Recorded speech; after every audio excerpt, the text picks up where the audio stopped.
शिक्षक असणं म्हणजे नक्की काय? फक्त एक नोकरी की त्यापेक्षा खूप मोठं काहीतरी? चला, आज आपण एका अशा प्रतिज्ञेबद्दल बोलूया जी या व्यवसायाचं खरं सार आपल्यासमोर उलगडते. हे फक्त शब्द नाहीत, तर एका उदात्त ध्येयाला दिलेले एक वचन आहे. ही आहे महाराष्ट्रातील शिक्षक प्रतिज्ञा. आजच्या या भागात आपण याच प्रतिज्ञेतल्या प्रत्येक मुद्द्यावर नजर टाकणार आहोत. कारण हे मुद्देच खरं तर एका शिक्षकासाठी आवश्यक असलेल्या नैतिक मूल्यांचा पाया घालतात. चला तर मग या प्रतिज्ञेच्या प्रत्येक ओळीमागे जो खोल अर्थ दडलाय ना, तो समजून घेऊया. बघा, प्रतिज्ञेची सुरुवात किती साध्या पण अत्यंत शक्तिशाली वाक्याने होते. मी एक शिक्षक आहे. हे फक्त एक ओळखपत्र नाहीये. नाही, हे पुढे येणाऱ्या प्रत्येक वचनाचा, प्रत्येक शब्दाचा आधारस्तंभ आहे. या एकाच वाक्यात एक मोठी जबाबदारी आणि तितकाच मोठा अभिमान दडलेला आहे. तर सगळ्यात आधी आपण हे बघूया की ही प्रतिज्ञा एका शिक्षकाची मूळ ओळख आणि त्यांचं अंतिम ध्येय नेमकं कसं ठरवते. आता ही ओळ बघा, शिकवणे हा माझा धर्म आहे. आता इथे धर्म हा शब्द ऐकल्यावर अनेकांना वाटेल की याचा संबंध रिलिजन किंवा पंथाशी आहे. पण नाही, इथे या शब्दाचा अर्थ खूपच व्यापक आणि खोल आहे. या प्रतिज्ञेनुसार धर्म म्हणजे काय, तर एक पवित्र कर्तव्य, एक योग्य मार्ग, एक नैतिक संहिता. म्हणजेच ही प्रतिज्ञा शिकवण्याच्या कामाला एका पवित्र व्रताचा दर्जा देते. ही एक नैतिक जबाबदारी बनते. हे फक्त पोट भरण्यासाठी करायचं काम नाही, तर हे एक जीवन ध्येय आहे.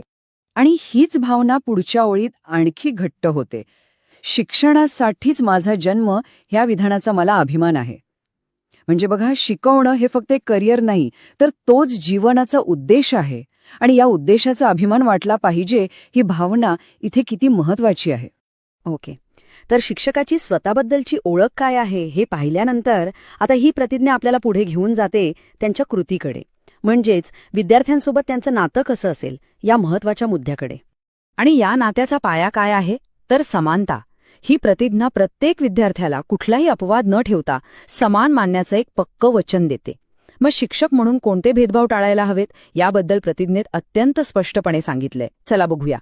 तर शिक्षक कशाच्या आधारावर भेदभाव करणार नाही. जात पात नाही, धर्मपंथ नाही, वर्ण लिंग किंवा कोणी श्रेष्ठ आणि कोणी कनिष्ठ असा कुठलाही भेद इथे मान्य नाही. आणि हे वचन किती महत्वाचं आहे विचार करा. हे वर्गातल्या प्रत्येक मुलासाठी समानतेचं आणि सुरक्षितेचं एक कवच तयार करतं. एक असं कवच जिथे प्रत्येक मूल स्वतःला सुरक्षित समजून शिकू शकतं. ओके, तर समानतेचं हे वचन तर झालं. यानंतर ही प्रतिज्ञा आपल्याला शिक्षक आणि विद्यार्थ्यांमधल्या नात्याच्या एका भावनिक आणि अगदी वैयक्तिक विश्वात घेऊन जाते, जे वर्गाच्या 4 भिंतींच्याही पलीकडचं आहे. ऐका, वर्गातील सर्व मुले-मुली माझे प्राणप्रिय विद्यार्थी आहेत. यातला हा जो प्राणप्रिय शब्द आहे ना, तो खूप काही सांगून जातो. प्राणप्रिय म्हणजे प्राणांइतकं प्रिय. ह्या एका शब्दातच शिक्षक आणि विद्यार्थ्यांच्या नात्याची खोली दिसून येते.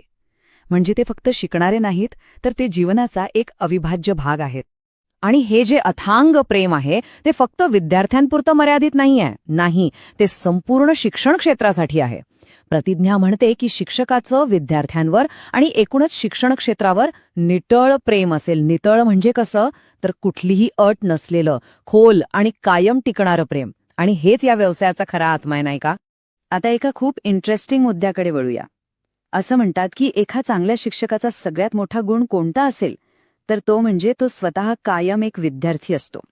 आणि ही प्रतिज्ञा बरोबर याच महत्वाच्या तत्वावर बोट ठेवते. म्हणून मी सदैव विद्यार्थी बनून राहीन. वा, या एका वाक्यात किती नम्रता आणि किती समर्पण आहे बघा.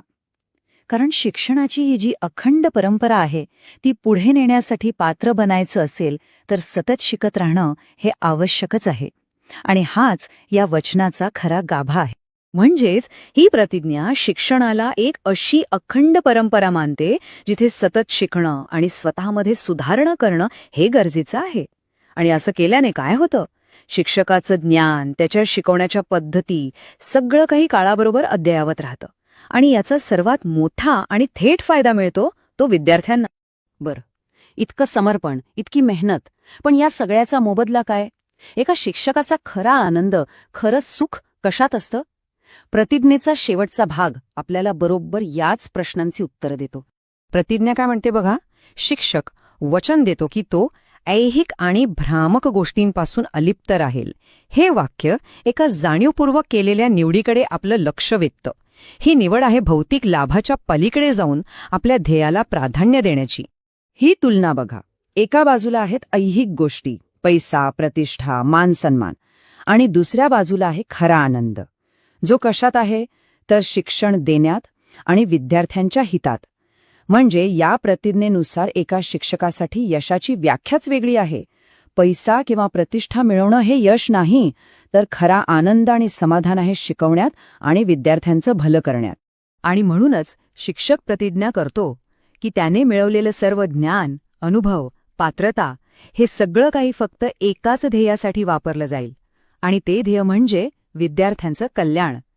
आपल्या आयुष्यात कमावलेलं सगळं काही विद्यार्थ्यांच्या भल्यासाठी समर्पित करणं हेच अंतिम उद्दिष्ट आहे. आणि आता ऐका या प्रतिज्ञेचा सर्वात शक्तिशाली समारोप. माझे शिक्षण आणि विद्यार्थी हित यातच माझे सौख्य सामावले आहे.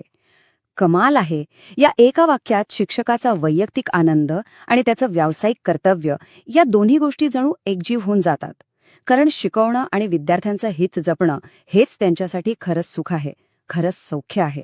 एक विचार मनात येतो, जर प्रत्येक व्यवसायासाठी, प्रत्येक प्रोफेशनसाठी अशीच एक प्रतिज्ञा असती तर? विचार करा, जर प्रत्येक क्षेत्रात आपल्या कामाप्रती आणि सेवेप्रती इतकी खोल वचनबद्धता दिसली तर आपलं जग किती वेगळं आणि किती सुंदर असेल, नाही का? ह्याच एका विचारासोबत आजचा आपला हा प्रवास इथेच थांबूया.